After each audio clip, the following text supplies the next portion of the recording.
I'm here to provide notice. This is in accordance with USCS Rules of Civil Procedure, as well as Rule 17 and Rule 20 from the United States Supreme Court. This sweet baby, Rochelle, she was born on September 15th, 2022. How much does this baby cost? Well, I can tell you how much this baby cost. This baby cost whatever these adoptive parents are willing to pay for her, and however much the state was incentivized to take this child from these loving, fit, healthy parents and put them with these adoptive parents. That's how much that baby was worth. Title 4D, Title 4E, and Title 4B, as you all know, incentivizes the state, incentivizes this county to remove children unlawfully from loving, fit, healthy parents. Unfortunately, this is happening at scale across the country, but it's happening at scale in this county. This woman had her baby removed in the same manner within a month. No drugs, no history of alcohol, no abuse, no nothing. This parent, same exact issue. No drugs, no alcohol, no history of abuse. These stories are not an exception. It's a pattern, and it is absolutely created by the incentives of Title 4D funding through this state. Now, I have in my possession what is called prima facie evidence, and these are prima facie evidence in the form of affidavits. This is 28 USC 1746. I will serve each of you today with this prima facie evidence that these judges in this county are committing crimes, felony crimes against these children. And it's a felony because under Title 18 USC 242, deprivation of rights has occurred in these cases. Judge Williams needs to be removed from office tomorrow. And if you continue to pay him, it's an emolument violation. If you continue to fund that facility, it is an emolument violation. It is a crime and it is illegal. So I'm dropping service each of you. You've now been made aware. This prison of felony will now be on your hands. It is up to you to report these crimes, these prima facie evidence of crimes, to the FBI and to the appropriate agency. We cannot continue to let this go. Thank you for your comment.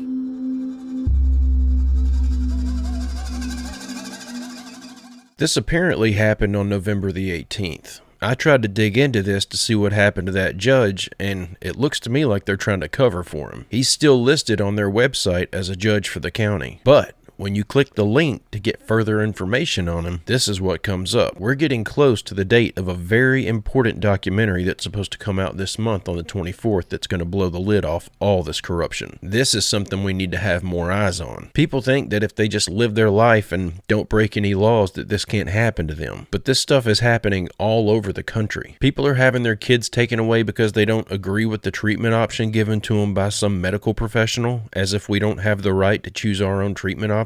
As if we don't have the right to make our own decisions on how our children are treated. People are having their kids taken away because their child missed one too many days of school. There's literally a story going viral right now where a woman is having her parental rights threatened because her son missed one too many days of school when their house burned down. The single largest child trafficking organization in the United States is the U.S. federal government. Something has to be done about this. We're finding out more now about the plans for the so-called assisted dying bill and how it will work in practice. It's not going to be what you think. It's not where people with terminal illnesses decide that they want to end their life. Not exclusively that. It's going to be when the vulnerable and elderly arrive in hospital, they'll be assessed, and it will be decided by the state if they deem that your life, your loved one or a dear friend, whether their life is worth supporting any longer. And those that are deemed unworthy will have a navigator assigned to them to navigate them through, guide them through the process of assisted dying. This isn't voluntary euthanasia. If our health service cuts off health support for those it decides are not worth supporting, that's not voluntary. It's actually the way our health service works now. They just haven't told you about it. We've got the Dimmock, Derek Dimmock coroner's inquest restarting on the 1st of December. And if the truth comes out, as I think it will, that week, the public will have an insight into what's been perpetrated against them for a very long time, certainly since the COVID pandemic. The direction of travel is that life's being made very cheap, and the state's going to decide whether your life is worth anything or not. What criteria will they use? Who will decide? Perhaps it'll be how expensive your treatments are, how many comorbidities you've got. Could even be on what your political beliefs are and whether you're a problem for the state. I don't want to see our National Health Service become the National Homicide Service. Think about it. Thank you very much for listening to me. It should have been obvious to anyone paying attention that this was the direction this was all headed in. They literally view us as cattle. We're just a bunch of obstacles in the way of them padding their bank account. But if you live on the street and you're not working, if you're too old to work so they can't suck tax dollars out of you anymore, they just see you as a drain on the system. If it's not obvious to you yet that the medical establishment has been completely taken over by greedy, self-serving elites, that it's no longer about actually trying to help people or cure anything, you're just going to end up being one of their victims. I've seen so much in the past few months, I'd be scared to enter a hospital. And if I'm not dying, I'm not going in one. Even then, I'm probably only going in if I'm unconscious and can't put up a fight. I'd rather take my chances and possibly just go on to meet my maker. It's looking more and more like you're pretty much guaranteed to go out worse than you were whenever you went in there. How is that healthcare? Hey, don't forget to hit like and subscribe if you haven't already, and don't forget to drop your theories and your comments in the comment section down below. Why is Larry Ellison trying to buy Warner Brothers Discovery? He just bought Paramount. Why does he want media companies? Why would he? He wants to hang out with movie stars? No. He has a ego problem? What does he do now? He runs the largest data storage and processing company? Why? Well, before founding his company called Oracle, he worked on a project for the CIA called Oracle, where he was paid to build a database for the government. And so he probably has and knows how to get data on all of us. Good. I don't get how this is all somehow connected. You just said it's connected, so you must know. He also wants mass surveillance. He said citizens will be on their best behavior because we'll be recording and reporting everything that's going on. And he also said the government should consolidate all of the national data and feed it to AI. And all of this is connected how? I don't really know. It's in your head. You just have to find it. What does this have to do with owning an entertainment company? You already said it's connected. Just tell me how. Well, his data centers are the ones that OpenAI, the company behind ChatGPT, relies on. And if he owns the data centers, no matter what AI company pulls ahead, he'll have control over where it's all stored. So he's put himself in a position that even when the AI bubble bursts, he'll succeed no matter what. And so he's buying media companies so that he can create AI-generated content. Good. But what if no one watches it? You think he hasn't thought of that? The TikTok deal? Why? He's reported to be that leader of the group of investors making a bid to buy TikTok. More? Well, he also has the data to do hyper-targeting so that people get a tailored algorithm of AI content. And so it's about control. He wants to control the information we get through AI, the media we see. It won't be entertainment though, will it? It will be propaganda that looks like entertainment. Good. And so while everyone's focusing on what the administration's doing, Larry Ellison is quietly building this empire. The worst kings are quiet.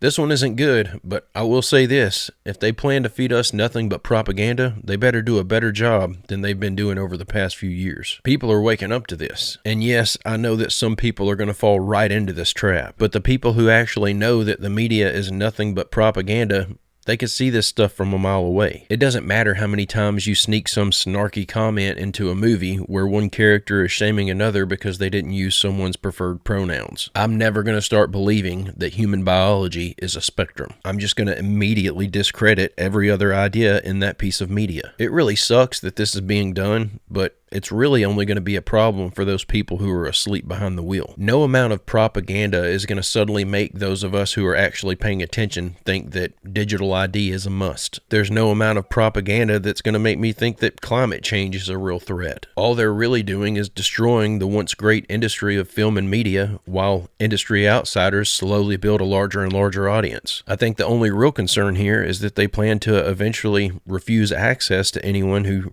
doesn't identify themselves to sign in. And that would put a target on their back if they do. And it would probably put a target on their back if they don't. But they're going to eventually have complete control over all this stuff. And I really don't think it'll be that long before they accomplish it. But I don't think it's going to be the manipulation tool that they think it will. It's just going to make these things worthless and no one's going to want to use it anymore. We saw a cyber attack that I think you need to know about. I'll have a much longer breakdown of this attack and AI in general, but here's the short version because you need to hear it right now. We saw an attack that didn't come from a human hacker. It came from agentic AI. The attackers reportedly used Anthropic's AI coding tool, Claude Code. These are systems that think, move, and act on their own. What happened last night happened at lightning speed. This attack spread fast, escalated privileges, and moved across systems with almost no human involvement. Most organizations aren't built for that kind of threat. So what do? First, rethink identity and access. By the way, identity is no longer just humans. It's AI agents, it's machines. The proliferation of identity in your enterprise is exploding. It's not just who is logging in, it's what AI agents are inside your systems and what can they touch. Second, build real governance around every AI tool you deploy. You have to know how it behaves, what it's allowed to do, and what happens when something goes off script. Third, treat AI agents like privileged accounts, least privilege segmentation, continuous monitoring.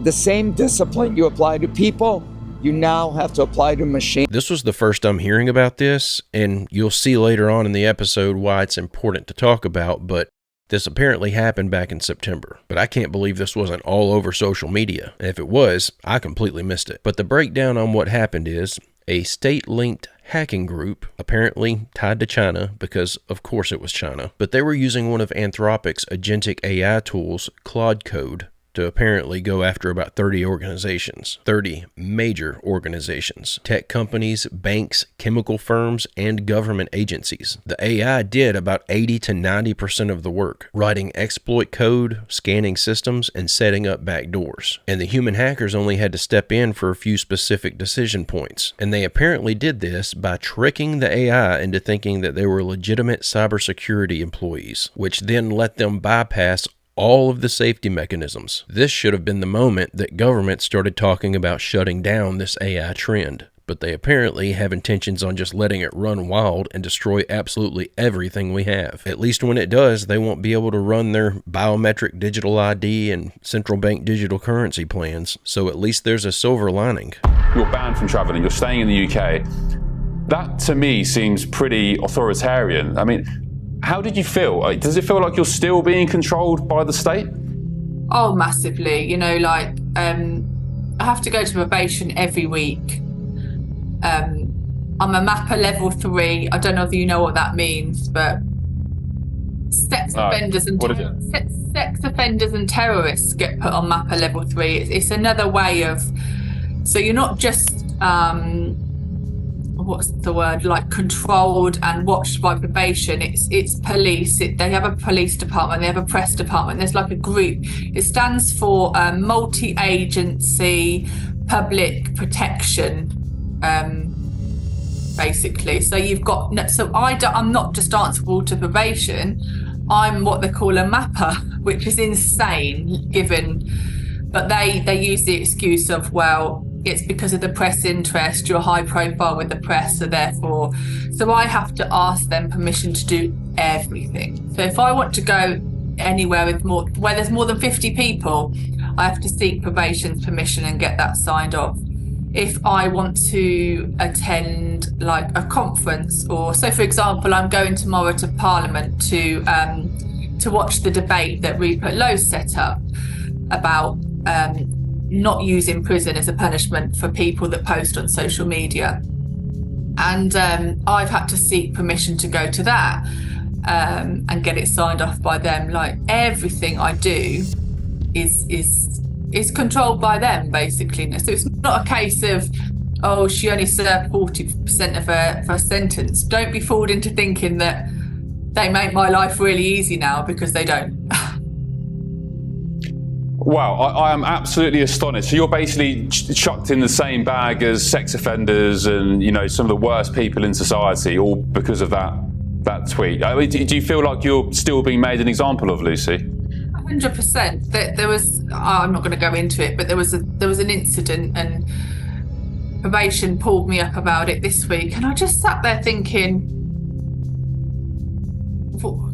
I don't know. And they were saying things like, well, you know, how much had you had to drink and all of this, that, and the other. And I was like, listen, this incident was nothing to do with me. Nothing to do with me. I wasn't the one in the wrong, you know, and somebody had gone to the press, which had gone through MAPA, etc., got back to probation. It was something and nothing that was, again, made a big deal out of, because it's me. Oh gosh, you know, Lucy Connolly. And yeah, it's getting a bit wearing now, I'm not going to lie, but I just smile and nod and, you know, and go along with it, because what choice do I have? I think personally, although the sentence that she received for her post on X was absolutely overkill, this is certainly not the right case for the media to be focusing on in regards to restrictions on freedom of speech. And her name is Lucy Connolly if you want to go Google what it was that she got in trouble for posting. Unfortunately, I can't post it here in a video. But basically, what happened was, back in 2024, when that big story was going around about those 3 young girls in Southport that got stabbed by a migrant, she got on X and made a post about what she wouldn't mind seeing happen to all of the migrants because of the actions of that one guy, basically calling for extreme violence against everybody. I just think she probably should have thought that one through. But the sad part is, me giving y'all the location and the exact number of victims is an absolute necessity, because this happens so often now, you'd have to go dig through pages and pages of reports to find the specific incident that I'm talking about. But my point is, there are much larger atrocities against freedom of speech happening right now to people who did absolutely nothing wrong. Nothing that could even be conceived as being wrong. And they're getting the exact same treatment. The media needs to be focused on those people. But I think the most infuriating part is that the government there accepts no responsibility for their actions in any of this, which in my eyes led to much more harm. They're the ones who let that guy in completely unvetted, and it led to the loss of 3 young lives. But she's the one subjected to corrective action. This is sheer stupidity. Have you guys ever wondered why all of the governments that we have in the last 10 years in the Western world, especially that are liberal, are going against their constituents and going against what is best for their country? Apparently that is all on purpose to make humans seem dumb and almost incapable of solving the problems that need to be solved. So in order to grab control of said problems, instead of actually allowing people who are capable of running a country to do their job, they're saying that the only way to fix this is through AI. And I'm not even kidding. I found the documents. Let me just show you. So I found this interesting article on Yandex, and it says how the global elite prepares to the global agentic AI. And it's interesting. Let me show you. Now, this article is saying that the agentic state, how agentic AI will revamp 10 functional layers of government. The document was initially published by the GGCT in May of 2025. Its lead author, Lucas, formerly served as Chief Information Officer for and now advises Ukraine's Deputy Prime Minister and Minister of Digital Transformation. This is super important because it's the Ukraine where they're actually trying this. Then here it says, according to the plans proposed by the UN and the World Economic Forum, states are expected to evolve into AI-driven systems standardized across nations that operate with minimal to no in decision-making and policy formation. So you bet I went to the World Economic Forum, and what do you see here? Exactly what he was saying, and it's basically governance to help governments digitally transform using tools like AI. So I go and I check, and GGTC Berlin is basically saying the exact same thing that both of these So I told you to remember Kiev. Why? Because if you go to the GovTech Intelligence Hub, they're basically telling you right here about this platform. The GovTech Intelligence Hub is pioneering initiative by the Global Government Technology Center Berlin, Global Government Technology Center of Kiev, and the World Economic Forum. So if you're wondering why everyone on Zelensky right now and actually telling you what we've been saying for the last 3 years is that the guy literally did a platform based on anti-war and then brought the Ukraine into war and has been money laundering basically all of the money that the EU, Canada, Australia have been giving them.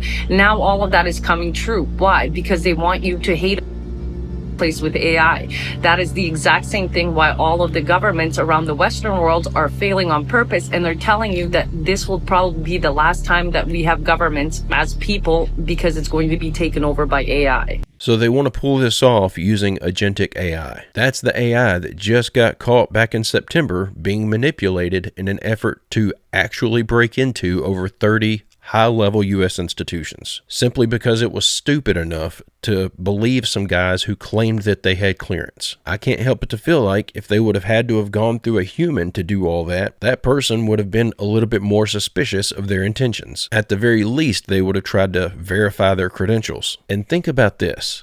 Even if they were who they claimed to be, anyone with common sense would have known that they shouldn't have had access to over 30 organizations that are not even remotely related to each other. I think, as they try to convince the world that humans are stupid, they're just proving how stupid they are themselves. And what's the government's go-to move? Create a problem, act as if it occurred naturally, and then step in with some grand solution. They don't like the idea of trying to control other people because that's difficult, but they think they can wield control over all these computer systems. One thing they haven't considered, though, is people are not going to see a computer as having any sense of authority. The bad thing is, though, if your country does end up being one of the holdouts, if your country decides to be one of the few that doesn't opt to go this route, then that country will likely be completely locked out of the global economy, just like individuals will be locked out of banking and all of society if they refuse to comply with the digital ID. Guys, politicians get caught all the time now, kids, and as bad as that is, we're kind of numb to it now because there's so much of it. So the slow drips worked. The way they're protecting this stuff, it's not that. It's cult stuff. It's going to be pictures of that man or men in a robe in a circle with Moloch behind him, or videos of someone strapped to a table, or maybe a certain temple that's not really a music room, or a sundial with those same Satanists in those same rows screaming at Satan, performing a sacrifice. And the men and women in the pictures and video will recognize them. They'll be elected members of U.S. government, world leaders, Hollywood, royalty, you name it. Putin already told us, 17 told us, the New World Order worships Satan. This is why there's chaos around the Epstein files. Think bigger, think worse. Once those pictures and videos are released, their bases will not just leave them. They'll run as fast as they can away from the entire party. And it has to be indisputable, which I think it will be, so they can't claim they were filming a movie or it was AI. Trump probably is protecting people. It's probably us. This is much bigger than just spirit cooking, guys. Even Anons may be shocked at who gets exposed. Probably still with kids, but also irrefutably mid-cult worship. So really think about this. Their action and inactions on both sides makes a lot more sense when you realize, yes, it's still about the kids, but it's also about the cult. Thank you to Satan for giving me inspiration on how to play this role.